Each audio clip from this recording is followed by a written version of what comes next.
Bonjour les amis, c'est Alexter. On se retrouve aujourd'hui pour l'exploration des catacombes orageuses en Nécrolinde Nord. Pour ces catacombes, je vous recommande d'emmener avec vous un arc que vous pouvez acheter au petit marchand qui se trouve ici sur la plage si vous n'en avez pas, des armes, des dagues de lancer, tout ceci étant optionnel. Le boss étant particulièrement sensible aux dégâts contondants, si vous pouvez amener avec vous une masse, un marteau, un fléau, quelque chose qui inflige des dégâts contondants, même si ce n'est pas indispensable. Alors, pour aller aux catacombes orageuses, on va partir de l'église d'Élé, où se trouve le marchand Kelly, et on va partir direction le nord-nord-ouest.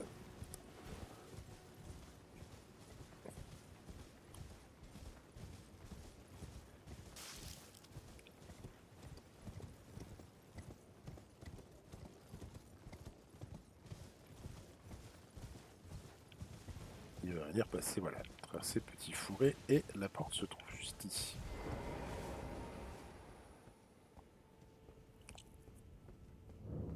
On active le site de grâce,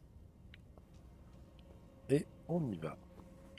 On commence par aller tout droit, donc tout droit, vous voyez, il y a une gargouille là, mais avant ça, il y en a une juste ici à gauche. Allez. On va attirer son attention. Et ensuite, on va s'occuper de la deuxième. Faites attention à ces gargouilles. Elles peuvent être particulièrement dangereuses car très rapides. Et les infligent du saignement. Alors, on retrouve de la résine de racine. On prend ici. On revient par l'arrière, on arrive ici à gauche. Donc là, on arrive dans la salle du boss où on peut ramasser un premier muguet mortifère. Ici, ouais, vous en avez une en face et une deuxième qui se situe sur le côté. Alors, on avance un petit peu pour attirer la première, histoire d'être tranquille, parce que la seconde va vous envoyer des projectiles.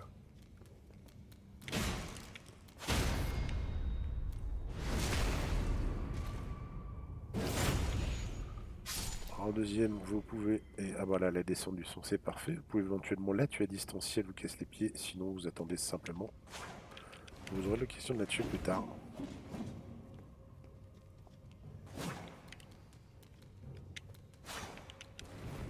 Si elle veut bien. Voilà.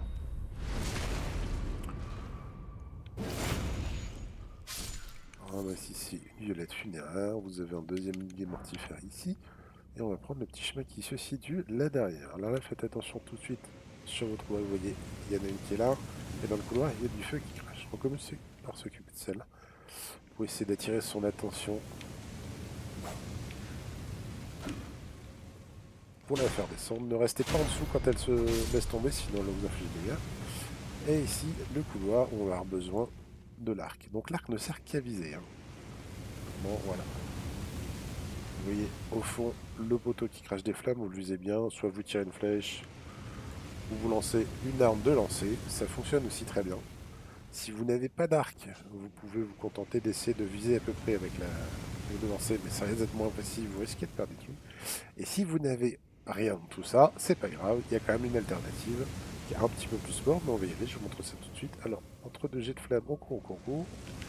On va se jeter à droite, on fait attention parce qu'il y en a un deuxième là.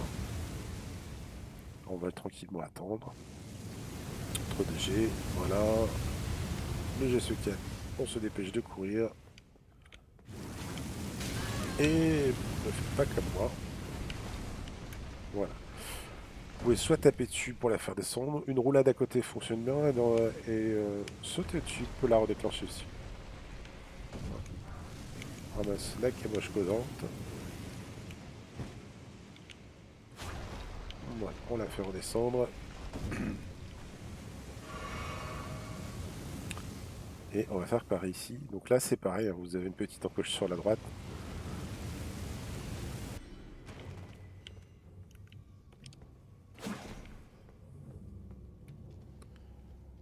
Alors ici on va simplement attirer son attention.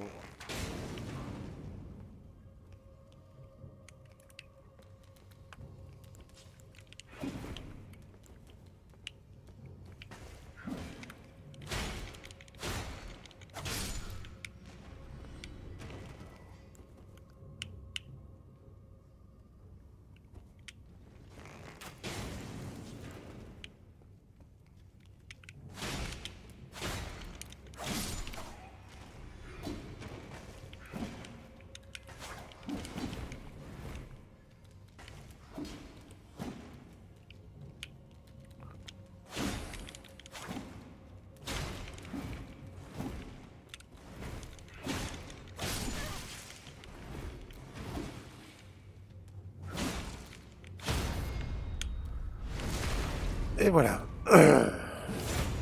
Vous êtes tranquille avec les 5.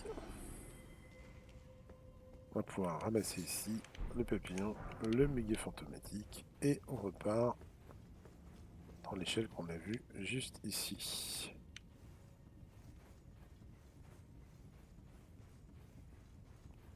On monte, on monte, on monte. Vous allez avoir une gargouille en face et une autre juste ici. Normalement, vous avez largement le temps avant que l'autre n'arrive. Méfiez-vous juste de cette attaque. Elle est très dangereuse. On en a une là-bas au fond. On va essayer de la tirer dans le couloir. Parce qu'on en a une de ses collègues qui est juste sur la droite à la sortie, qui est très très agressive. Mais comme elle a peu taquine, parce qu'elle se contente de lancer des couteaux, on va juste reculer pour la forcer à avancer. Attention à ne pas tomber dans l'escalier ici. Et là, quand elle est là à l'entrée, on peut y aller.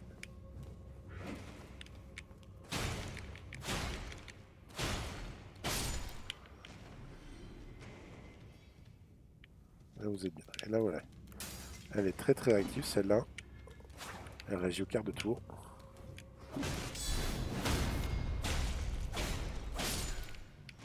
Et on y va. Ici, on récupère un muguet.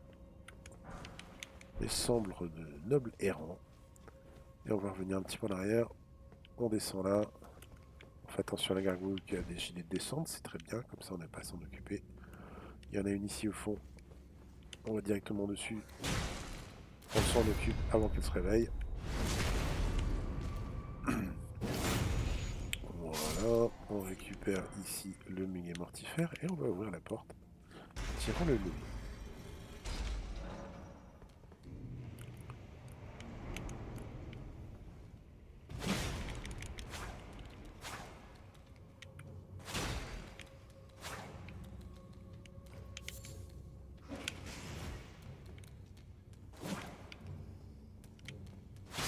Voilà, elle est un peu timide.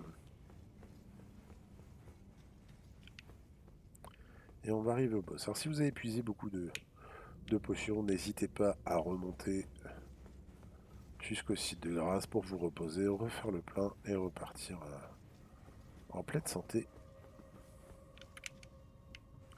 La porte est souvent proche du site de grâce, vous n'avez pas trop de parcours à faire et en l'occurrence il n'y a aucun ennemi sur la route.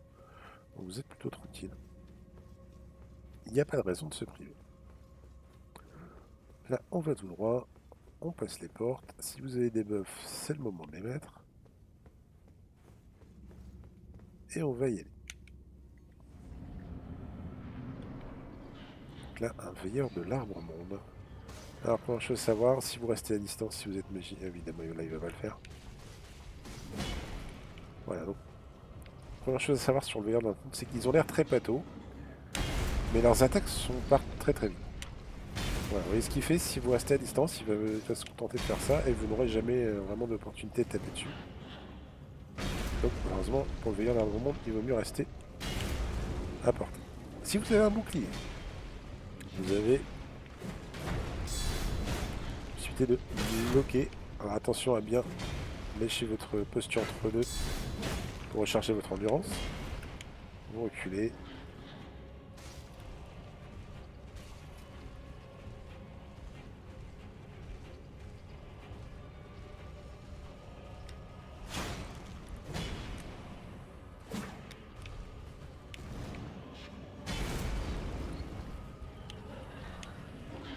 Ça, voilà. Il va cracher du feu en cercle, donc là, bah, simplement vous tournez autour, hein, vous restez au contact pour réduire le mouvement. Et quand il a fini, voilà, là il est cassé ma posture, bon c'est pas très grave, on est pas.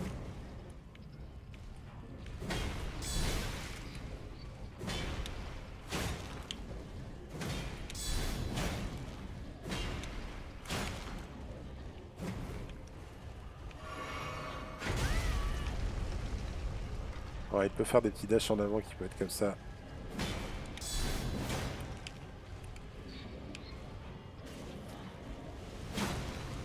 Je vais pas réussir. Là, je cherche à casser sa posture. En fait. Avec les contre-attaques, vous enchaînez avec un. Comme c'est un coup puissant, vous enchaînez. Voilà. Et vous pouvez enchaîner comme ça. Ça marche bien. Alors malheureusement il est mort, je voulais vous montrer. Voilà, pour récupérer. Alors vous pouvez aussi, le boss peut être paré, donc là j'ai une dague mais avec le petit bouclier qui va bien, vous pouvez parer ses attaques et provoquer un contre-attaque en coup critique. Si vous êtes plutôt magie, il faut rester à distance, mais faites gaffe à cette fameuse attaque sautée, mais qui peut être très dangereuse.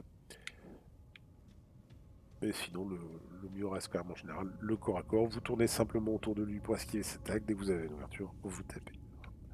Je dis à très bientôt pour une nouvelle exploration. Ciao ciao les amis.